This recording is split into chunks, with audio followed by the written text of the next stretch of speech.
आपने social media पर बहुत से लोगों को सुना होगा कि ट्रेडिंग से वे काफ़ी अच्छा पैसा कमा रहे हैं। इन बातों का अंदाज़ा आप इस बात से लगा सकते हैं कि ट्रेडिंग में लोगों के सक्सेसफुल होने का रेशियो क्या है। रिसर्च के अकॉर्डिंग 95% लोगों का ट्रेडिंग में लॉस होता है और बचे 5% में से भी बहुत से कम लोग उतना पैसा नहीं कमा पाते जितना कि वो अपना टाइम और पैसा ट्रेडिंग में लगाते हैं। तो इसका मतलब ये रेशियो और भी कम हो जाता है।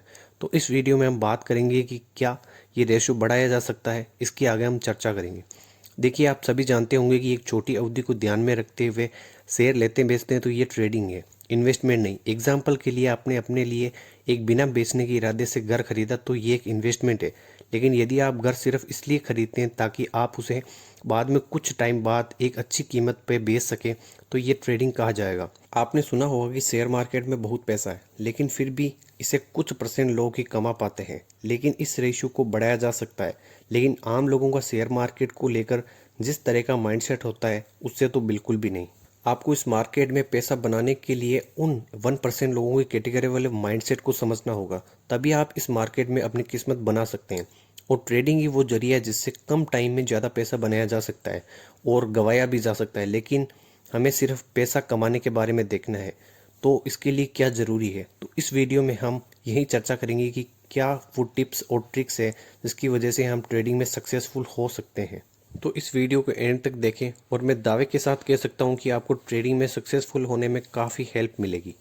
So number 1 is fixed your loss limit. Share market एक ब्लैक होल की तरह जहां यदि आप अपने पैसे के गंवाने की लिमिट तय ना करें तो आपका सारा पैसा इसमें डूब सकता है।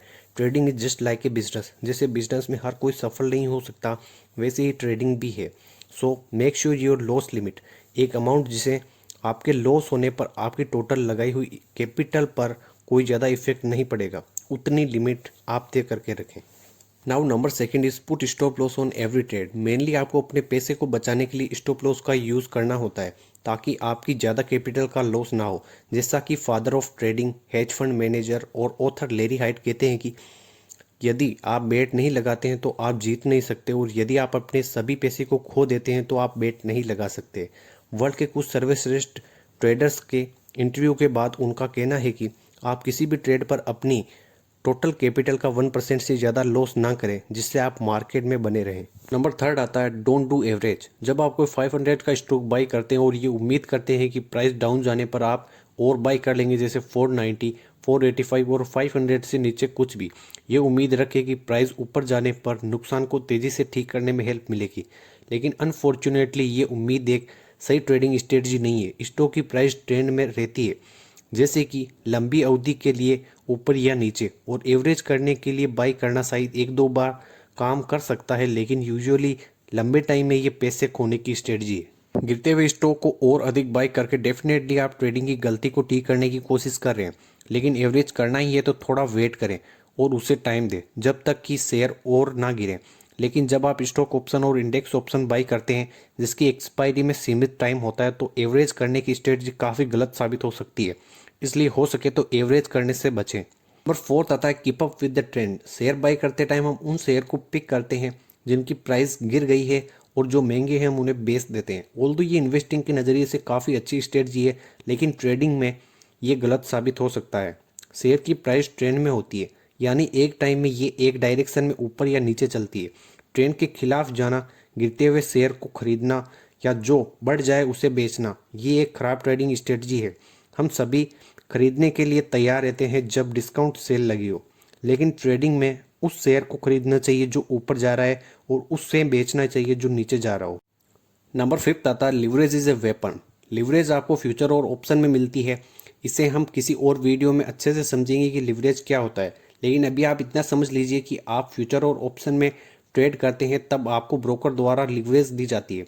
जैसे 10 लाख किसी शेयर की वैल्यू है तो उसका कुछ परसेंट 20 या 25% आपको देना होता है और बाकी आपको लिवरेज मिल जाती है। मेनली आपको पूरे अमाउंट देने की जरूरत नहीं होती है, लेकिन लिवरेज अब एक वेपन की तरह कैसे हैं। जैसे महाभारत में अश्वत्थामा जिसके पास ब्रह्मास्त्र था, लेकिन वे उसका उपयोग सही से कैसे करना है वे नहीं जानता था। इसी तरह लिवरेज में आपके पास जितने पैसे हैं उससे अधिक पैसों के साथ ट्रेडिंग करना, ये किसी ऐसे व्यक्ति के हाथों में बेहद खतरनाक है जो इसे अच्छी तरह संभालना नहीं जानता है।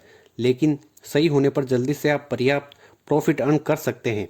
लेकिन यदि आप ज़्यादा लिवरेज ले लेते हैं तो आप एक ही गलत ट्रेड में ख़त्म हो सकते हैं। तो ये श्योरिटी करें कि इसका यूज़ संयम से करें, लेकिन साथ ही स्टॉप लॉस का यूज़ करते रहें। नंबर 6 है अवॉइड टिप्स। ट्रेडिंग करते टाइम सबसे ज़रूरी है कि सही टाइम पर एंट्री लेना और सही टाइम पर एग्जिट भी लेना। ये ट्रेडिंग का सबसे ज़रूरी पार्ट है। ट्रेडिंग में ज़्यादातर लोग स्टॉक टिप्स का यूज़ करते हैं, और वो भी ऐसे लोगों से जो उस कंपनी से जुड़े हुए भी नहीं हैं। कुछ स्टॉक एडवाइज़र ये दावा करते हैं कि वे आपको स्टॉक टिप्स दे सकते हैं जो हाई रिटर्न देने वाले होंगे। ये आपको ज़्यादा पैसा कमा कर भी देंगे। शायद ही इस तरह से इजीली पैसा मिल जाता है।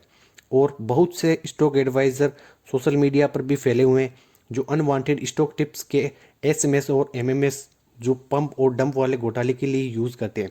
ये स्कैमर टिप्स के थ्रू स्टॉक प्राइस को बढ़ाते हैं और इससे बेनिफिट उठाने की कोशिश करते हैं। Number 7 is diversification. यदि आप एक एक्टिव ट्रेडर है तो आपको ये श्योर करना चाहिए कि आपके पास किसी एक स्टॉक में आपकी 10% से ज़्यादा कैपिटल नहीं है और 25% से ज़्यादा पोर्टफोलियो किसी एक सेक्टर में नहीं है।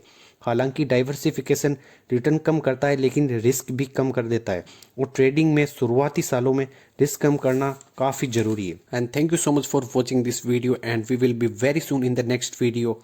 Till then keep learning.